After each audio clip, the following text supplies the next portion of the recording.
thank you all very much for sticking broadly to time. We've got about 15, 20 minutes for questions. I think we've heard quite a whistle-stop tour of what's going well and what's perhaps not going so well. Adrian and Jannik in particular telling us that we've got a long way to go before we actually get on that trajectory for our carbon emission reduction targets. We've heard a lot about some of the solutions already exist from Bill and also from Louise, but obviously they're still few and far between. So this mass uptake of some of those solutions is definitely not happening yet. And we've also heard about the importance of the natural environment and actually valuing natural capital more strongly. So thank you very much for those contributions. I'm going to go straight out to questions from all of you. And there are some roving mics, I think, in the corridor. So any questions from the audience? And if you wouldn't mind saying your name and where you're from, that would help us a little bit. Here, there's one here at the front. There's a mic just coming to you. There's one here. Hello, Sean Curtin. I'm a residential property surveyor, so I'm looking at the challenges we face from just everyday residential property. I think that retrofitting is the biggest challenge we have. If we look here in Planet London, we have so many housing stock from the 1930s with solid brick walls which bleed out a lot of heat. So that's a big challenge. The government itself doesn't seem to be moving forward with that and making these homes more energy efficient. The Green Deal seems to have died a death, and the government itself doesn't seem to be powering forward. Every year I come to ecobuild and I'm inspired by all of the ideas, and I'm also disappointed as well. I can remember when it was at Earl's Court, which is now a big building site, which I hope will be more energy efficient. On my point on retrofit, I hope that one day when I come to here to XL, that there'll be some trees outside, a green roof, and it will be more energy efficient than it currently looks. My question basically to you is, how do we meet this challenge of retrofit? How do we move forward? We have the philosophy, we hear it, we've got the ideas, we all believe in it, but how do we move it forward? Thank you. Okay. Question on retrofit that, it came up in a few of the different presentations. Who would like to have a first pop? Adrian, go for it. Yeah, we did a report at the end of 2016 looking at the heating sector and what was needed. Part of that is retrofit. It's crucially important to getting those emissions down.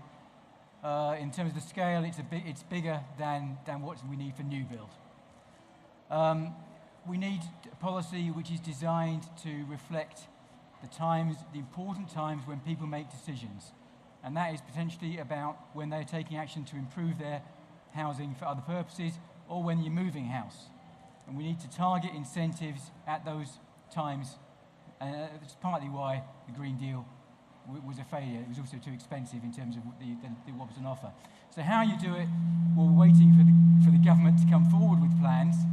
We think that what it has said in terms of ambition for 2035 and getting to EPC Band C is broadly in line with our expectations of what is necessary to be on track to the targets going forward, but that we don't have the policies to get there.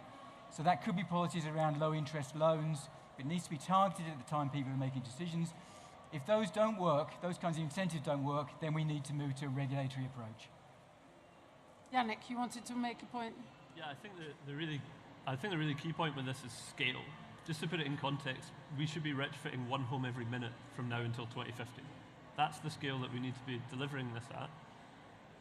The ambition with the Green Deal was, 14 million homes, which was scale and ambition, but then, 5 homes in the first 6 months, a few tens of thousands by the time it was abandoned. I think what we need to not do is then replace that with a less ambitious policy in terms of scope. We still need to deliver those 14 million measures, and politically it's going to be very difficult to be the person who has to come forward and say, this is what I'm proposing as a replacement for the Green Deal, but that's the only way it's going to get done. So, I think there's a crucial point about incentives and carrot and stick here, which we've had a little bit of carrot, but not quite enough, and that's demonstrated that it doesn't work. So, a number of organisations are calling for mass investment in energy efficiency and retrofit. and for that to be equivalent to a national infrastructure priority, which is effectively the scale that we're talking about. So I think, there's quite a significant amount of work to do on the retrofit piece. Any other questions? There was one here at the front here. As Bill was saying, I've been kind of depressed since July 2015. I'm wondering what you're saying we should, Jannik, you're saying we should go beyond the minimum. Unfortunately, I've tried to sneak in a bit of extra insulation into buildings, but the quantity surveyors always smack me and get me down to building regulation minimum. So what is it in the building regulations you would like to see in the 2019 standard? Because I think we're always designing down to the minimum, but we should be aiming to a higher standard, but actually it's the minimum that we're going to get, probably. So compliance with minimum standards, what should that minimum standard be, Bill? Yeah, very, very, very simple. The BRE's Code 6, Code for Sustainable Homes, which was going to be mandatory in summer 2016, gave exactly the right balance of environmental performance, deliverable ranges of technologies, and you've only got to encompass those standards and make them mandatory, and you've got a really fit-for-purpose construction industry. And the sad thing was it got dismantled just at the time it was commercially viable, because some people, but not all, some people spent about a decade preparing for it. Now, the reason why it's viable is because other countries are now meeting those standards. So it just means that we have to import all those materials, and it's a failure in terms of job creation and a failure for UK industry to achieve economies of scale. So the country that sets the highest standards wins the export market and gets there fastest. Any other demands from the 2019 tightening regs? Yeah, Louise? I guess the issues that we... You need your mic turned on. Can we get Louise's mic turned on? I guess the issues are, for us, is that a house builder, those regulations have caused other problems, and we have to continually deal with those other problems, such as overheating in our buildings. So we do need to think holistically about how we do design and how we manage the energy and the heating demand in our buildings. And the policy, everyone was going for CHP, and now everyone's saying CHP is not the right answer, and now we're looking at heat pumps. And so for us, there's a lot of uncertainty of what the right technology is. We've just got used to putting in CHP systems. We know how to put them in. We know how efficient to make them. And now everyone's saying they're not the right technology. So it is quite difficult with everything changing. So I think we need to go back to basics and think more about going towards passive house standards, and then hopefully we'll be able to deliver, but whilst looking at other areas as well. So why did you lobby against the code? Adrian, you wanted to come in there, and then I'll go out for the committee, we're doing another piece of work at the moment to look at standards and where they might be set going forward, and we'll hopefully going to feed that into our June progress report to government. But the other point I want to make is it isn't just about the standards and improving those, which I think there is plenty of scope to do. It's also about the performance gap. I don't think we're building now to the standards that we're meant to be building to. There's a big performance gap, and that needs to be tackled as well.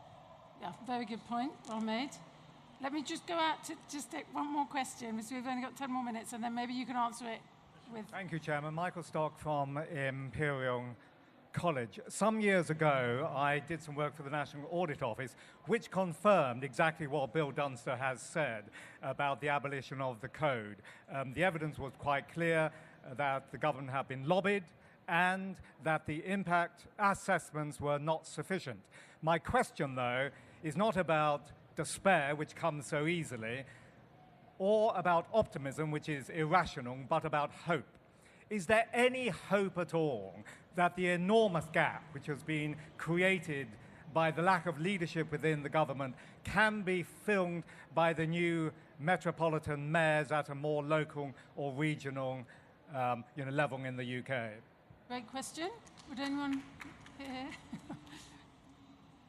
Jannik, you were bursting to, Yeah, itching to come in. If I can briefly respond to the previous question, then I'll come on to that. I think the key thing with the previous questions is about value and how we interpret that and distribute that.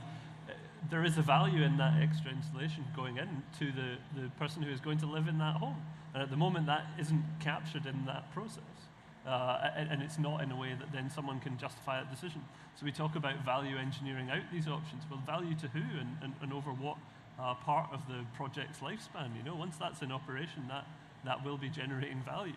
In response to the second part, I think the reason that we can be hopeful about this is that we do have people building stuff that meets these standards. It's not that it's not possible. We have plenty of physical examples we can point to and say this can be done. So for that reason, that's why I'm, not, crying into my cup of tea at night as someone who works on climate change every day. We have the solutions there. It's just a question of choosing to use them and coming up with the frameworks and the systems that support their use and the policies that will deliver that. I think we can do. Any other responses on the city leadership Metro Mayor point? I think Louise. The London Plan is a great example of it. I mean, the London Plan has set some really stringent targets on a number of things, including energy. They're looking at changing the heat hierarchy as well. You know, they're also thinking about air pollution. So they are really pushing it, and that shows what you can do at a more city level. And Manchester, Birmingham, they're all setting their own standards. So yeah, hopefully we need to rely on it at that scale if it's not there at the national scale.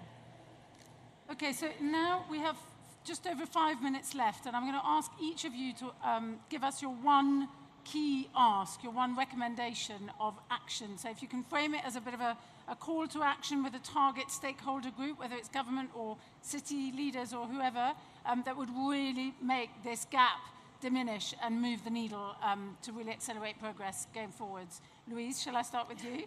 Okay, so my ask is that we focus on climate change adaptation.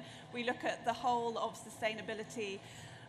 Whilst carbon is really important and it has been a focus for us, we do need to think about adaptation at the same time. Okay, holistic view. Jannik? I'll go with, on the point about local authorities, I'd like to see whole life carbon assessment requirements get brought in the coming years by the GLA and others. Not targets initially. I'm not being overly ambitious here. I just want people to start assessing. When they start assessing, they will start reducing, and it provides you with the information that means we can start setting benchmarks in the future. Whole life carbon assessments from Jannik. Stephanie? I think this session in microcosm demonstrates my point that we're not taking issues around the natural environment seriously enough. All the questions, all the responses that came back were about carbon again. This is kind of where we were with carbon 20 years ago. We're on a glide path. If the engines fail on your aeroplane, and I sincerely hope they don't, you may not know anything about it for the first 10 minutes or so. You won't just fall out of the sky, you'll carry on gliding. And the pilot's probably got 20 minutes or so to find a safe place to land. I would say that in terms of the natural environment, we are currently on the glide path. Now is the time that we have to act. And we really need to raise the profile. Thank you. Okay, great, thank you. Bill? I'd like to see all subsidies to fossil fuel generation and nuclear ended, and the true cost of generating electricity allowed to rise and rise and rise, and that will create an engine which will stimulate all of the retrofit solutions that have been discussed today. Very good. Very specific, thank you. Adrian? Right, there is so much. So I would say, look at our Clean Growth Strategy Assessment report from the middle of January. If I have to pick one thing in this area, I'm going to say I want to see an ambitious plan from the government soon about how it's going to deliver Band C for the housing stock, for the building stock, by 2035. Very good. So there you have it. Let's have a quick show of hands, I think, just as the final exercise. So Adrian, very strong, ambitious government plan. I think Bill very clear, you know, addressing subsidies and pricing mechanisms from government.